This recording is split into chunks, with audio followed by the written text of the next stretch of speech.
Seja muito bem-vindo à aula de História do professor Dalton. E aí, vamos aprender juntos?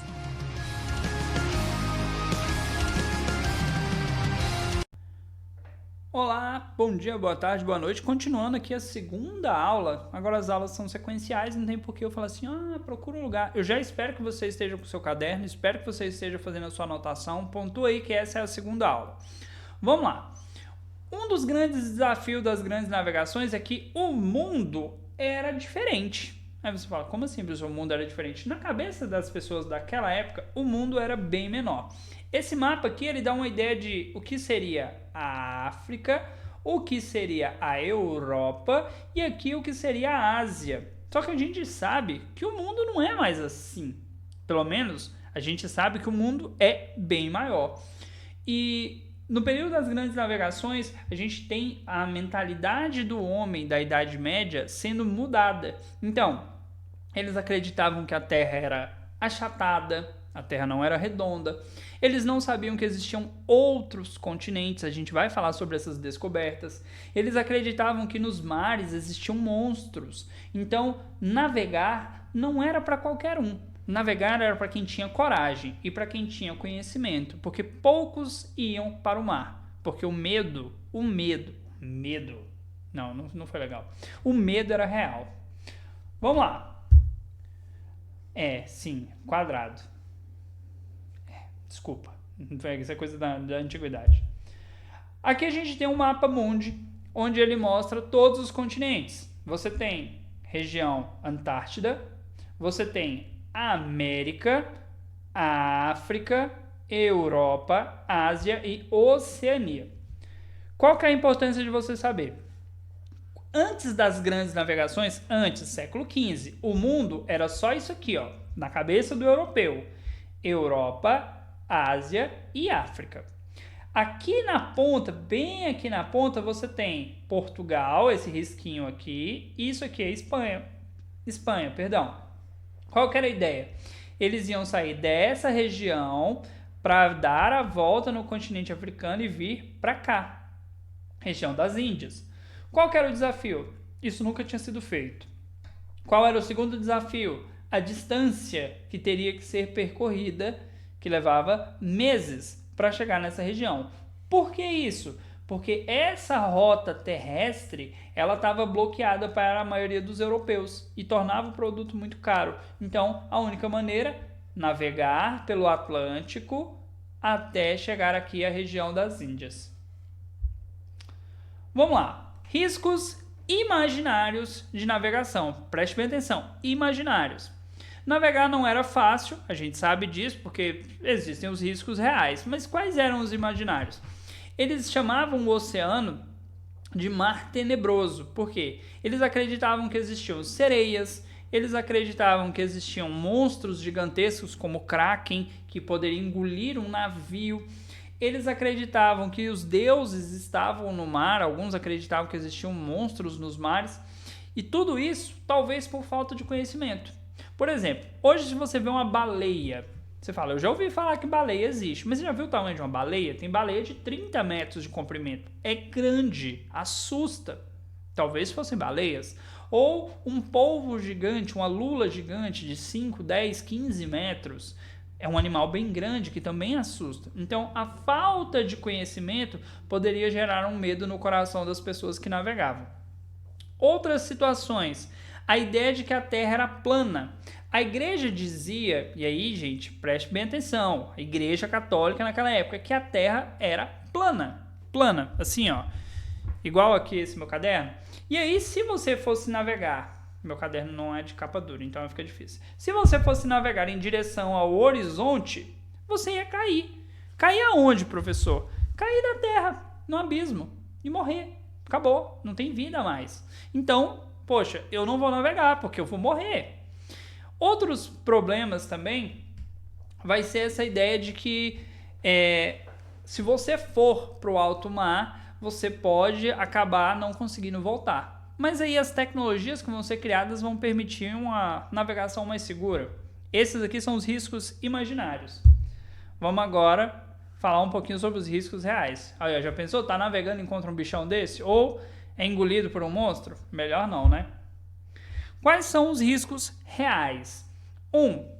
Além das crenças e superstições, onde tinha acento ele bagunçou tudo. Crenças e superstições da época, os navegantes enfrentavam outras ameaças. Ameaças reais. Fome. Se a gente sai para navegar e acha que vai durar 10 dias e dura 30, acabou comida. Fome, morreu. Sede, quantidade de água prevista para uma viagem. Doenças, existiam muitas doenças que eram transmitidas aí de forma bem simples para quem estava dentro do navio. Uma doença chamada de escorbuto é uma doença para quem fica muito tempo em alto mar e não consome vitamina C. Os dentes estragam, porque a gengiva começa a ficar fraca, e aí a pessoa vai perdendo a cor e ela morre. Olha que doença bacana.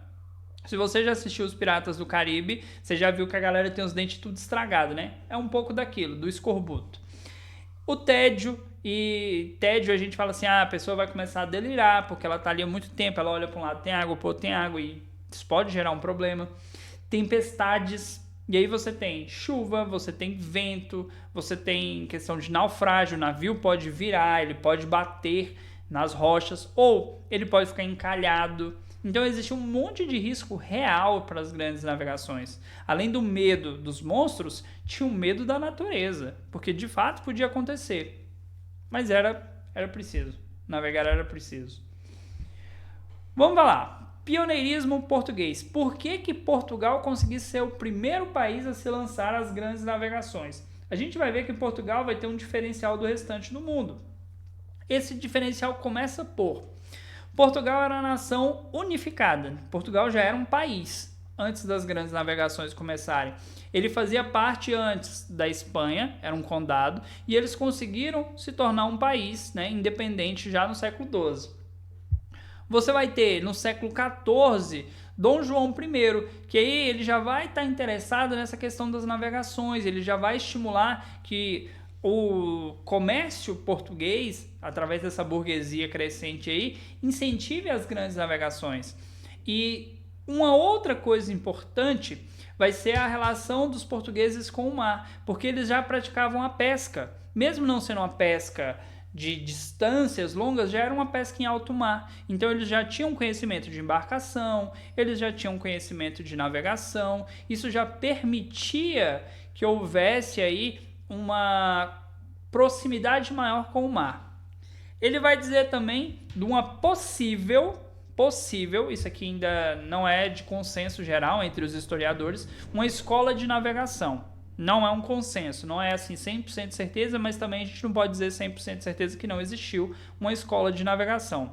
Mas um outro ponto importante, além deles praticarem a navegação para a pesca, a localização. Portugal está numa localização numa península que já é afastado do restante do continente, vai estar numa posição geográfica boa para as navegações. Então, todos esses fatores aí acabaram estimulando Portugal a ser o primeiro país a ir além do que os demais não tinham coragem de ir.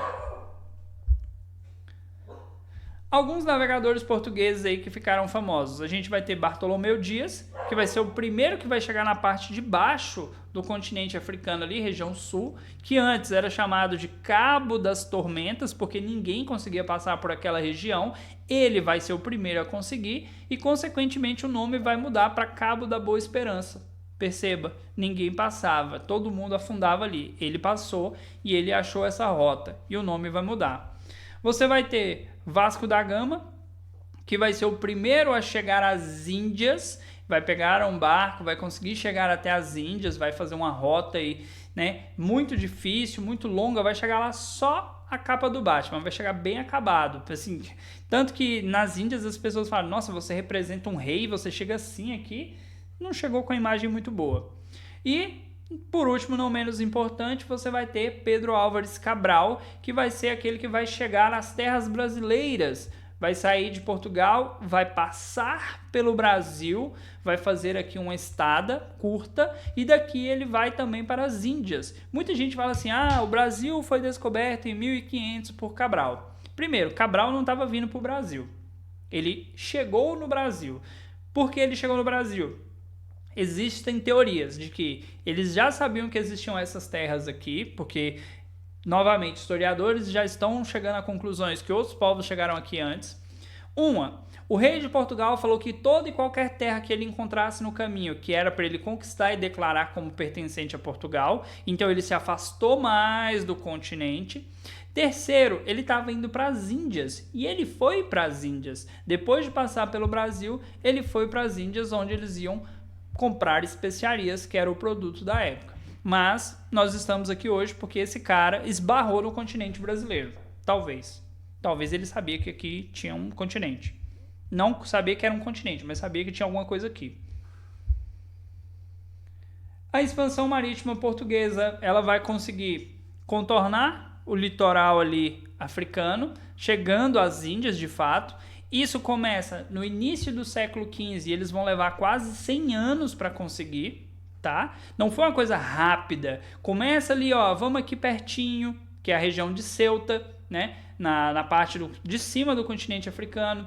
Depois eles foram mais um pouquinho para as ilhas da Madeira, Ilha dos Açores, que também é próxima de Portugal, e só depois de muito tempo que eles vão conseguir contornar ali a primeira parte do continente africano. Demorou.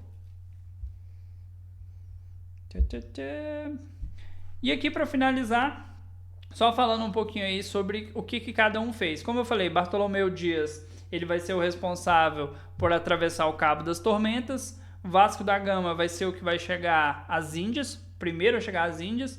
Cabral vai ser aquele que vai descobrir as terras que hoje a gente vive, que é o Brasil, mas também vai para as Índias. E até 1530, mais ou menos, o interesse de Portugal eram as especiarias. Só que depois eles perceberam que as terras que Cabral havia encontrado eram mais lucrativas, e eles vão meio que abandonar essa corrida para as Índias e vão focar aqui nas terras brasileiras. Espero que você tenha feito uma anotação bacana, que você tenha achado interessante. Procure saber mais sobre o seu país, quem foi Cabral, como esse cara chegou aqui, o que ele fez, o que mudou. A gente vai falar mais sobre isso na frente, mas na próxima aula a gente vai focar nas navegações espanholas. Até a próxima!